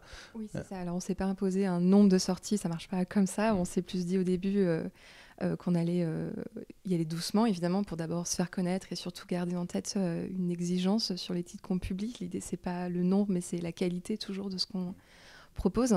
Après, il faut aussi savoir, chaque éditeur a ses propres moyens, ses propres ambitions. Ça dépend, j'imagine, des stratégies de chacun. Nous, la nôtre, c'était d'y aller tranquillement. Donc, on a commencé doucement. Et puis là, on épaissit un petit peu, mais on va pas... tripler le nombre de parutions tout de suite, ni même demain, ni même après-demain, ça n'a pas de sens. Il y a déjà beaucoup de belles choses. Et l'idée, c'est quand même de garder raison et exigence. Je dirais que c'est ça ce qui prime avant tout. C'est la même chose, Sonia, pour Virage Graphique? Oui, c'est exactement pareil. Jusqu'à présent, j'ai publié 4 livres par an. L'année prochaine, il y en aura 5 ou 6, mais ça ira a priori pas au-delà parce qu'effectivement, c'est aussi la question de l'accompagnement. Et moi, j'ai à cœur aussi, je comprends tout à fait les éditeurs qui disent « Moi, mon travail, c'est travailler sur le livre. Après, c'est plus mon travail, c'est le travail des équipes. » Et moi, c'est quelque chose que, peut-être parce que je suis pas éditrice depuis longtemps et parce que j'étais journaliste avant et que j'ai fait pas mal de choses qui n'avaient, j'allais dire pas grand-chose à voir, si, mais en tout cas, j'ai fait pas mal de choses. J'ai à cœur parce que j'aime aussi énormément les autrices et les auteurs avec lesquels je travaille. Une fois la bande dessinée imprimée, d'accompagner aussi, d'être très présente en salon, sur les festivals, essayer effectivement d'aller davantage voir les libraires que ce que j'ai fait jusqu'à présent. Enfin voilà, pour moi, et ça, je ne peux pas le faire avec davantage de titres. Donc effectivement, mais après, c'est aussi la perception de chacune, de chacun. Et moi, j'ai la grande chance qu'on me laisse faire ça et qu'on me laisse faire, j'allais dire seulement. C'est déjà pas mal parce que malgré tout, quand on accompagne, c'est déjà pas rien d'accompagner 6 titres. Moi, j'ai du roman à côté également. Donc voilà, mais effectivement, je vois difficilement comment je pourrais accompagner davantage de titres sur l'année. Pierre, justement, tout à l'heure, vous évoquiez le fait de quand on n'a pas forcément beaucoup de titres à défendre, les distributeurs, les diffuseurs ne sont pas forcément très intéressés ou ne savent pas comment s'y prendre par rapport à ce volume de production. Quelle est votre position? En tout cas, depuis un an, je sens les distributeurs dans une réflexion, notamment par rapport au modèle économique qui est compliqué en ce moment. Mais je crois que le point essentiel, c'est que quand on est des petits éditeurs où on fait peu de titres, ça permet de sortir des jeunes auteurs. moi, enfin, faut pas oublier qu'il y a plein d'auteurs qui peuvent pas accéder aux grandes maisons parce qu'ils n'ont pas encore eu le niveau ou parce qu'ils sont pas encore prêts. Et moi, je sais que j'ai plein d'éditeurs qui sont passés par moi et qui ont explosé chez les grandes maisons derrière. On parlait de l'exemple là, de la fille, Murmure, voilà, elle est passée par où, puis boum, après elle a signé chez les grands. Donc notre rôle, il est hyper important. Donc si les libraires, ils oublient ça, ils oublient aussi la création, c'est ce que je disais tout à l'heure. Moi, je trouve qu'on laisse pas de chance aux jeunes scénaristes actuellement, parce que voilà, il faut s'assurer des ventes minimum. Alors c'est vrai que depuis le Covid, il y a eu l'explosion du prix du papier qui a rendu le modèle économique des jeunes auteurs très compliqué. Mais bon, on ne va pas rentrer dans un débat économique maintenant. Mais en tout cas, c'est important que je pense qu'il faut des petites maisons d'édition pour être des tremplins. Comme à l'époque, il y avait pour les maisons de disques. S'il n'y avait pas des petites maisons de disques qui lançaient des jeunes artistes. Alors maintenant, c'est différent avec Internet. Mais je pense qu'on est encore, nous, dans ce cas de figure-là. Et c'est important. Et on a pas mal de commentaires qui rebondissent sur cette histoire de surproduction. Merci beaucoup. Je lis, voilà, je suis responsable d'acquisition en bibliothèque, effaré du nombre astronomique de parutions de BD par mois. En août, c'était soi-disant calme, 500 parutions. Je ne sais pas comment font les libraires. Voilà, donc vous savez la compassion des bibliothécaires. Il y a aussi un peu de frustration de ne pas pouvoir tout découvrir. Je dis même pas de lire, mais de tout découvrir. On verra si on relance le débat en fin de webinaire, mais c'est le moment où je vais laisser la parole à Héloïse Rago pour les éditions Ozu. Merci Liane pour vos coups de cœur qui permettent de sortir un petit peu des sentiers battus parfois. Les éditions Ozu, donc on vient de le dire, publient de la bande dessinée depuis 5 ans maintenant je crois, dans la foulée des albums jeunesse, et vous arrivez cet automne avec plusieurs nouvelles séries pour le jeune public, et vous souhaitez nous présenter d'abord votre coup de cœur, vraiment Orso, le tome 1 de Orso, une série de Nathalie Dargent, Mathieu Chevalier et Amélie Venuta. C'est ça, merci. Donc Orso, donc c'est une série fantastique, série jeunesse à partir de 8 ans à peu près, qui donc, comme vous le dites, est un coup de cœur, donc un mot vraiment là que je pèse, parce que vraiment c'est le cas, c'est une série fantastique. Tout éditeur, je pense, jeunesse, aujourd'hui, veut sa série fantastique, puisque c'est un genre très à la mode, très apprécié. Et nous, on l'a vraiment attendu, cette belle série fantastique. On a pris notre temps. Moi, j'ai lu beaucoup de scénarios, et vraiment, jusqu'à ce que... C'est pour ça qu'on parlait de nombre de parutions raisonnées. Il faut trouver les bons projets. Et en l'occurrence, quand Orso est arrivé, s'est présenté, moi, j'ai senti quelque chose de différent. On a un peu le cœur qui s'emballe à la lecture de la première version, et là, on se dit qu'il y a quelque chose de particulier.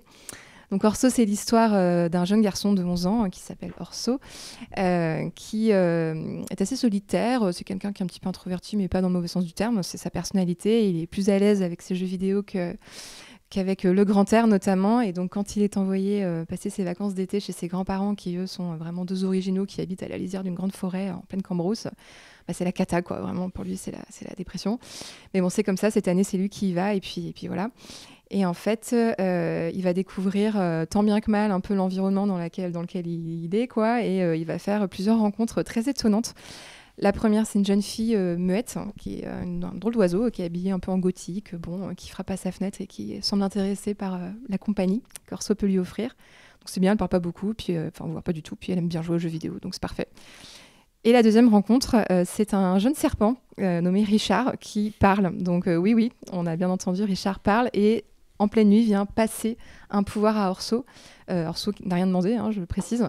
Et donc ce pouvoir va lui permettre de ressentir la nature à 1000% comme un animal, en fait. Donc les odeurs, les bruits, c'est très sensoriel, et c'est absolument cataclysmique pour Orso, qui ne supporte pas la vue d'un brin d'herbe.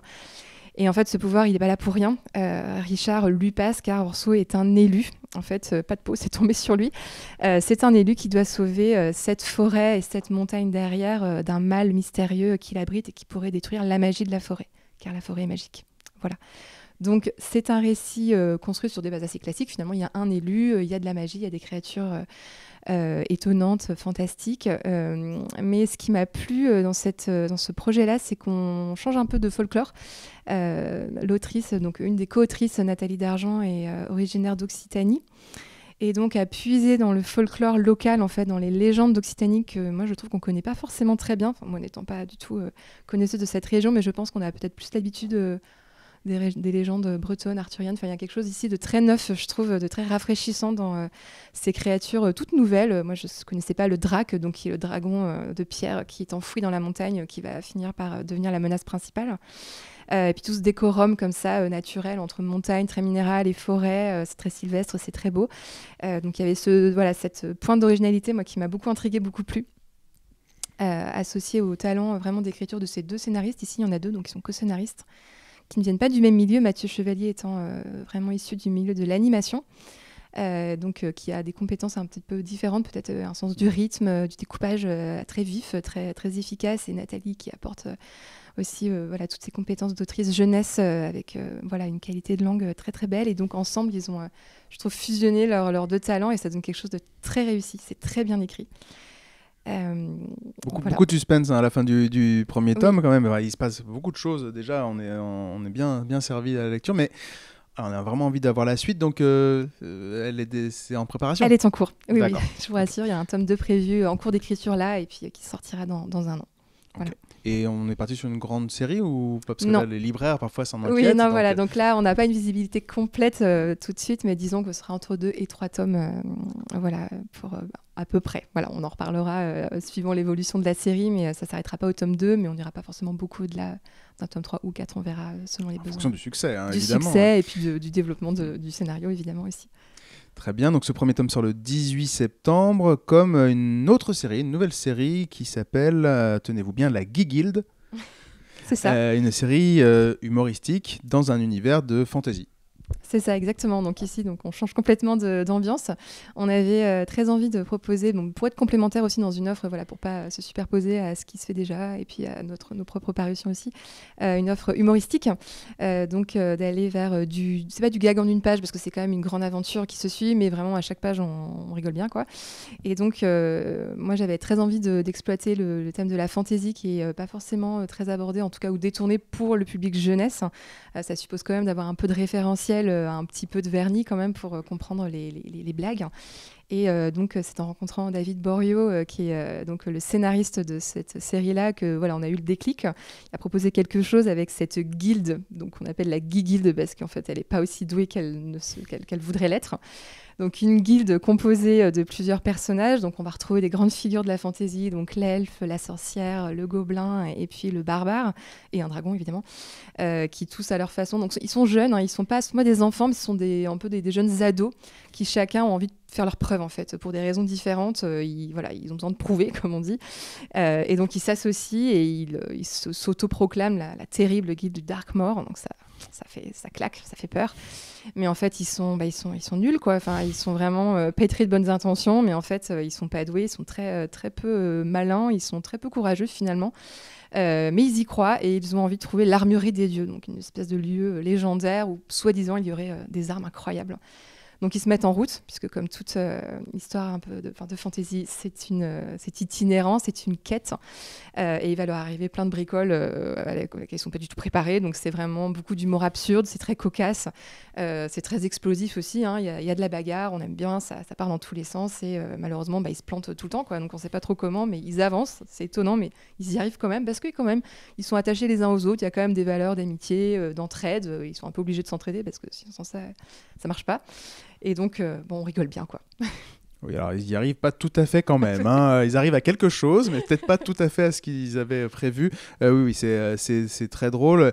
Et c'est en termes de références, effectivement, si on a des références fantasy, on va quand même en trouver une ou deux, mais ça ne gêne pas du tout la lecture. Non, c'est ça. Ouais. Y a quand même suffisamment de bagarres, de blagues de cours d'école quand même. C'est vraiment pour tout le monde, a priori. Et puis après, pour ceux qui auraient envie d'y retrouver un univers familier de fantaisie, ça fait encore un petit bonus, un peu plus plaisir quand on est capable d'avoir ces références-là, mais ça se lit très bien sans. Voilà, et c'est par deux auteurs, David Borio et Gorbey au dessin, qui sont bien connus aussi de la bande dessinée jeunesse, qui ont déjà publié chez d'autres éditeurs. Y compris chez nous d'ailleurs. Oui. Y compris chez Ozu. Très bien. Et une autre nouvelle série, c'est le grand automne chez Ozu pour les nouvelles séries, qui s'adresse plutôt à un public collégien, un peu plus grand, et qui s'appelle Mortus. Voilà, c'est ça. Donc Mortius, donc oui, en effet, on va être sur un crossover, on va dire, de thèmes, de sujets, puisque c'est un péplum, mais avec des zombies dedans. Donc, fallait y penser, hein. C'est audacieux. Donc, en fait, c'est parti d'un constat quand même. On n'a pas fait ça n'importe comment. Donc, c'est parti d'un constat en discutant avec les libraires, notamment. Moi, j'aime bien discuter avec les libraires de BD, et notamment ceux qui font de la BD jeunesse. Et puis savoir un peu parfois aussi ce qui est demandé par les lecteurs, ce qui manque, ce qui pourrait manquer dans la production actuelle. Et on m'a souvent dit que, en tout cas, il y avait des lecteurs qui cherchaient des récits avec une pointe d'horrifique, un peu d'horreur, d'action légèrement sanglante, enfin quelque chose quand même qui reste accessible et lisible par des fins primaires et des débuts collège, mais quelque chose comme ça qui fasse un peu frissonner. Et en fait, qui n'existait presque plus dans la franco-belge, et que c'était quelque chose qu'ils allaient plutôt chercher après côté manga, qui était beaucoup plus force de proposition de ces univers-là. Et donc, on a réfléchi avec un auteur à un scénario comme ça qui pourrait apporter cette dose de frisson nécessaire quand on peut avoir 10, 11, 12 ans, avoir envie de se faire un peu peur. Et donc, Christophe Lambert, qui est un auteur plutôt de romans jeunesse, mais avec qui on travaille depuis déjà plusieurs collaborations sur de la BD, est un grand féru de cinéma, notamment il enseigne le scénario à Paris, m'a proposé ce péplum mixé de zombies. Donc, on est vraiment dans un univers à la Gladiator, quoi, pour ceux qui ont la référence.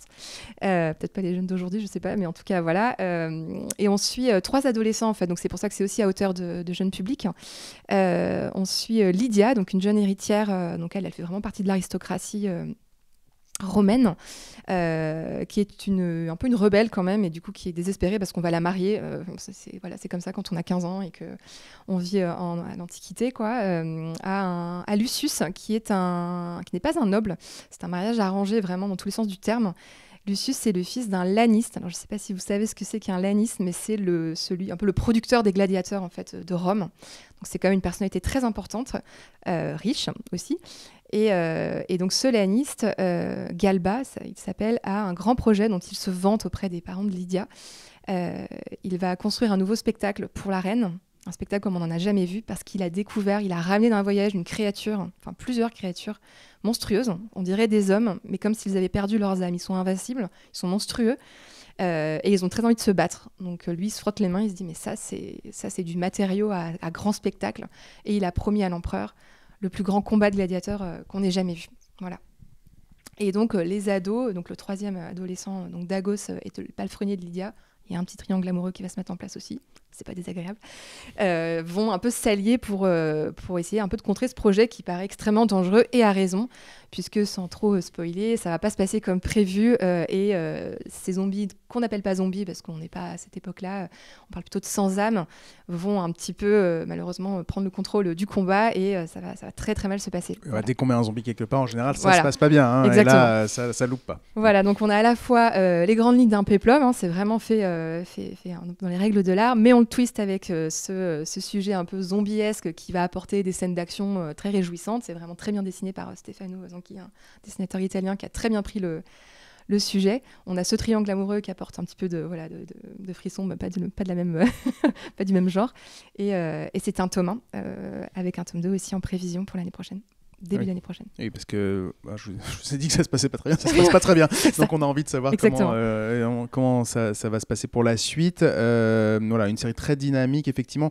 C'est quand même accessible, c'est un tout petit peu gore à des moments, mais gentiment. Oui, ça va. Oui, c'est quand même lisible. Oui, à partir de 9-10 ans, je dirais, on peut y aller. Oui.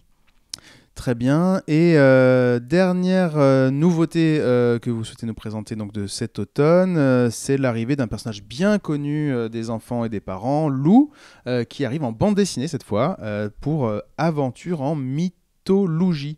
Évidemment, créé donc par les autrices d'origine de la série, Oriane Lallemand et Léonore Tullier, avec aussi Cède et Alice Cantreau. Une aventure inédite, hein. C'est pas une adaptation d'un des albums illustrés. Pas du tout, voilà, c'est vraiment un projet tout neuf, vraiment un scénario de création.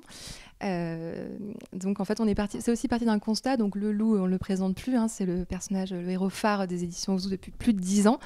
Un personnage gaffeur, attachant, qui a vraiment séduit des milliers de lecteurs. Et en fait, on s'est rendu compte qu'il avait déjà bien pris sa place auprès des enfants de maternelle, était très apprécié notamment des instituteurs, d'institutrices, mais qu'il avait aussi réussi à conquérir, en tout cas à accompagner ces jeunes lecteurs bien au-delà finalement de la grande section, et que c'était lu aussi par des CP, voire des CE1.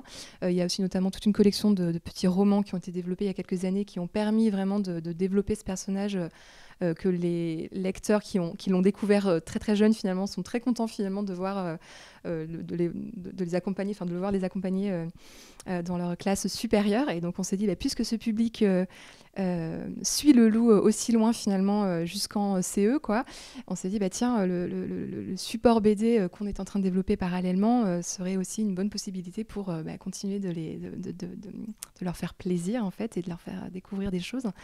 Et c'est pour ça que Oriane Lallemand et Léonore Tullier, qui se sont prêtés à ce jeu-là avec ce nouveau support, ont imaginé une histoire pleine d'humour qui se passe donc dans la mythologie, qui est aussi un thème vraiment récurrent et favori de ces lecteurs-là, en tout cas de l'âge 6, 7, 8 ans. Et donc, notre brave loup, à qui il arrive beaucoup d'aventures et pas toujours souhaitées, va se retrouver plongé vraiment par hasard dans le monde, dans l'Olympie. Et donc, c'est un peu le grand détournement des personnages de la mythologie qu'on connaît tous. Et donc, va faire multiples rencontres. Il va se frotter à ces personnages pas toujours pacifiques et essayer de s'en sortir. Et donc, à la fois, on rigole beaucoup parce que c'est très dynamique, c'est une grande promenade à travers la mythologie. Et on apprend des choses, puisque finalement, tout le support utilisé pour l'histoire est évidemment inspiré des légendes réelles de la mythologie. Donc on rigole et on apprend, donc c'est super.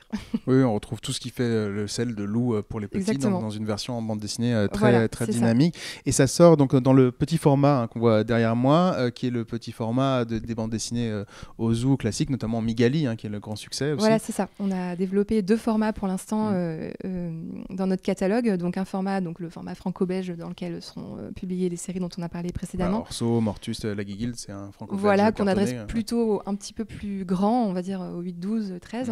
Et on a aussi développé un format, en tout cas, qui pour l'instant fonctionne très bien chez nous, qui est le format, ce qu'on appelle nous le petit format souple, le format cartable, qui nous permet de toucher des lecteurs un peu plus jeunes, donc vraiment qu'adressé aux primo-lecteurs, donc à partir de 6 ans, 7 ans, et qui accueille là des récits plutôt humoristiques et vraiment découpés, adaptés pour ce lectorat-là qui découvre la lecture en même temps que la bande dessinée. Et évidemment, c'est dans ce format-là qu'on a choisi de publier Le Loup, pour que ça reste aussi un repère très accessible pour les lecteurs et puis les parents aussi, en tout cas le public qui l'achète. Très bien, donc ça aussi, ça sort le 18 septembre comme tous les autres. Alors, ce ne sera pas le 18 finalement, les trois, petite info de dernière minute. Finalement, c'est décalé au 25 septembre, donc la semaine suivante. En tout cas, toutes ces nouveautés sortent en septembre, fin septembre. Voilà. Toutes les nouveautés sortent en septembre, donc Orso, La Guiguilde, Mortus et les nouvelles aventures de loup. Est-ce que ce sera une série aussi, ça, ou de loup en BD ? Pour l'instant, c'est un premier tome. Voilà, ce ne sera pas forcément... je pense que la mythologie sera vraiment ce tome-là, mais en tout cas... il n'est pas du tout impossible qu'il y ait de futurs tomes avec d'autres thèmes et sujets pour ce brave loup. Très bien, merci beaucoup. On va rester sur la BD jeunesse parce que finalement on a des questions là-dessus de nos auditeurs et puis on l'a évoqué. Je lis un message qui, j'essaie de le résumer, dit que voilà, il y a quand même beaucoup d'informations et de bruit médiatique et de chroniques notamment sur la bande dessinée adulte, mais qui concerne finalement qu'une petite partie du lectorat, alors que la bande dessinée jeunesse est très dynamique, fait venir des enfants et des adultes en librairie, et qu'on finalement on ne trouve pas assez d'informations ou de médiation ou de chroniques, d'articles sur la BD jeunesse. Est-ce que, alors vous qui en publiez, Pierre vous en avez parlé tout à l'heure, ou Héloïse, est-ce que vous trouvez aussi qu'il manque un petit peu de médiation autour de ce foisonnement, parce qu'on vit un foisonnement en bande dessinée jeunesse depuis quelques années, et je dis jeunesse, c'est-à-dire des plus petits, de loup jusqu'aux ados, ado, grand ado. Est-ce qu'il manque un peu de support, de médiation ou de prescription ? Nous, en tout cas, on a une librairie en interne qui nous sert de test. Et je vois en tout cas que quand les enfants viennent, ils savent ce qu'ils veulent. Donc c'est plus les parents qui sont parfois inquiets de dire qu'est-ce qu'il y a, est-ce que c'est bien pour son âge, etc. C'est encore plus vrai dans le manga. Mais en tout cas, mon sentiment de ce que je vois à la librairie en BD jeunesse, j'ai pas l'impression qu'il y en a vraiment autant que ça qui empêche une bonne visibilité. Dans le manga, ça c'est sûr, mais Je pense qu'il y a autant de BD adultes que de BD jeunesse. Après, par contre, c'est vrai qu'un magazine, mais ce serait un magazine qui devrait être distribué gratuitement à ce moment-là en librairie, parce que c'est pas les gamins qui vont acheter. Voilà. C'est que si le modèle économique d'une communication de la BD jeunesse, à moins de faire une association de tous les éditeurs et qu'on le finance tous, mais alors là, il faudrait se mettre autour d'une table. Donc, oui, bon, ce sera pas prêt tout de suite. C'est ça. Est-ce qu'il manque un peu selon vous, Liane, d'informations, en tout cas pour les parents, dans l'océan de tout ce qui sort? On est sur un secteur jeunesse qui est assez concurrentiel. Il y a quand même beaucoup de choses qui se ressemblent. Il y a des choses qui sortent du lot. Parfois, là, voilà, on a cité l'île des cochons volants, qui est dans une certaine catégorie de la BD jeunesse, mais il n'y en a pas tant que ça.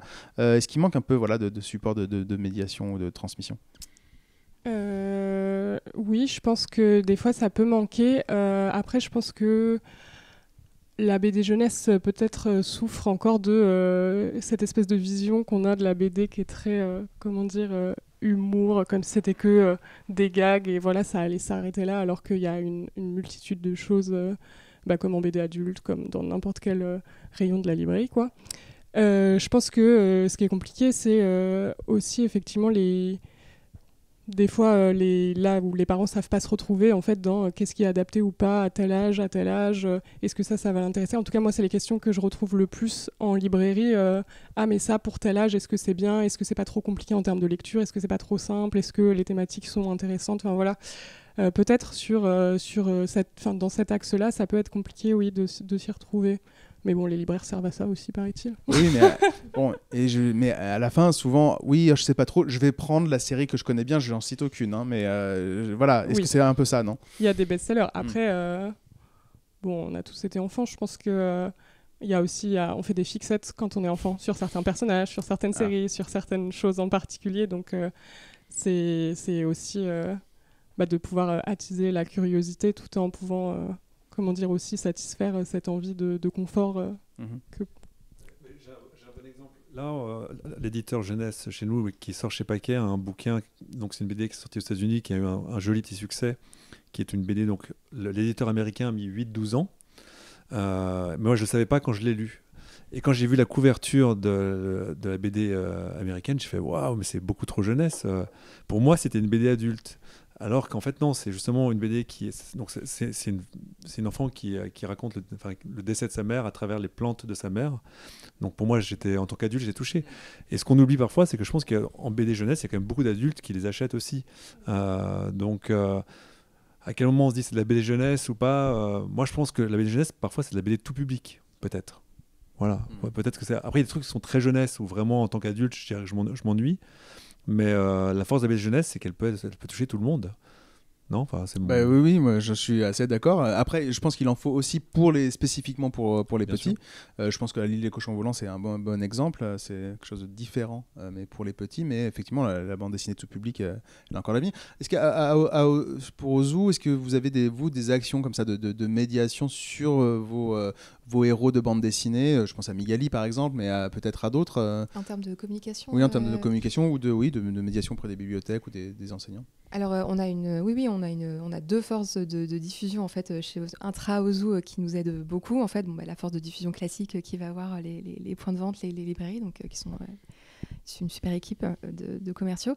Mais on a aussi un outil, un pôle qui s'appelle Lire Demain, qui est une autre force de diffusion parallèle qui va exclusivement dans les collectivités, les médiathèques et les bibliothèques, et aussi le réseau scolaire. Donc en fait, ce sont des représentants qualifiés exprès en fait pour dialoguer avec ces autres publics qui ne sont pas des libraires, qui sont plutôt des professionnels en relation avec les enfants, donc les instituteurs et ou les médiathécaires, et donc qui permettent, surtout avec notre catalogue, là encore plus la BD, c'était assez attendu finalement. On a aussi découvert ça en lançant le catalogue par ces autres endroits. Et donc on a ce double travail en fait de prospection qui permet de diffuser notre catalogue. Donc ça, c'est une spécificité quand même. Tous les éditeurs n'ont pas cet outil-là. Donc en tout cas, nous, c'est un vrai bonheur de collaborer aussi avec eux. Et puis après, je dirais que c'est un petit peu comme partout, on a un service de communication qui nous permet en effet de promouvoir nos séries, même si je pense que le premier et le meilleur passeur, c'est quand même avant tout le libraire. C'est bientôt l'heure de conclure ce webinaire, mais on va rester juste sur la jeunesse. Est-ce que Marina, à Formulabula, il y a une partie pour les enfants? Parce que c'est vrai que souvent on parle des éditeurs alternatifs, on imagine des livres un peu difficiles, ou là on a présenté Rouge Signal, il n'y a pas que ça chez les éditeurs alternatifs, il y a aussi des livres pour les enfants, il y a aussi une programmation pour les enfants à Formulabula? Oui, il y a une grande programmation pour les enfants et on a un espace qui s'appelle l'espace Bambini, mais qui est vraiment un espace famille et qui permet de partager des pratiques artistiques avec ses enfants quand on est une famille. Il y a les bibliothèques de la ville de Paris qui sont présentes avec un choix de livres. Il y a les heures du conte, ils lisent des bandes dessinées pour des publics du plus petit ceux qui sont dans les premières lectures. Il y a des bandes dessinées pour tout petit. En fait, c'est une histoire de narration, de séquence, donc l'image, de façon intuitive, on va pouvoir suivre une histoire. Il y a beaucoup d'auteurs, beaucoup de maisons d'édition effectivement qui font de la bande dessinée pour la jeunesse et qui n'est pas estampillée jeunesse. Alors c'est vrai que je comprends quand il y a des gens qui disent que finalement on a un peu de mal à voir, mais moi je vous invite à aller dans tous les festivals de BD. Il y a toujours une programmation jeunesse. Nous, cette année, on fait des choses avec Alexandre Guéraudy, Camille Pott, qui est un grand succès à Angoulême, à Colomiers, partout. Elle a reçu des prix. Elle sera présente et elle a fait une BD qui est hyper drôle et qui se déroule c'est une fiction médiévale et qui est tout à fait lisible, peut-être pour les ados. Donc vraiment, là, il y a une lecture jeunesse aussi. Elle va faire des choses, des ateliers, une exposition. Voilà, il y a déjà une programmation foisonnante et chaque festival développe un projet, un volet jeunesse très spécifique et toujours riche, quoi. Parce que c'est une fédération, c'est vraiment fédérer des publics très différents, donc forcément la jeunesse a son petit coin privilégié. Très bien, il y avait quelques questions pratiques pour vous Marina, mais je pense que je vais les renvoyer sur le site, sur le coût des formations, comment on s'inscrit au festival, tout ça, on trouve ça tout sur internet. Le festival est gratuit. Là, le festival est gratuit. Donc, il y a une billetterie solidaire qu'on vient de mettre en place. Voilà. Ça, dans les histoires de nouvelle économie, modèle, voilà. Voilà. Et puis, mais c'est bénévole, c'est volontaire. Pour la partie des formations professionnelles dont vous avez parlé tout à l'heure, on trouve aussi toutes les informations sur le site. Avec plaisir. Voilà. Merci à toutes et à tous d'avoir participé à ce nouveau webinaire de Livre Hebdo. Merci à vous de nous avoir regardé et écouté. Je rappelle que ce webinaire sera disponible en replay très très vite dans la journée. Merci et à bientôt et bonne rentrée bande dessinée à tous. Merci, au revoir.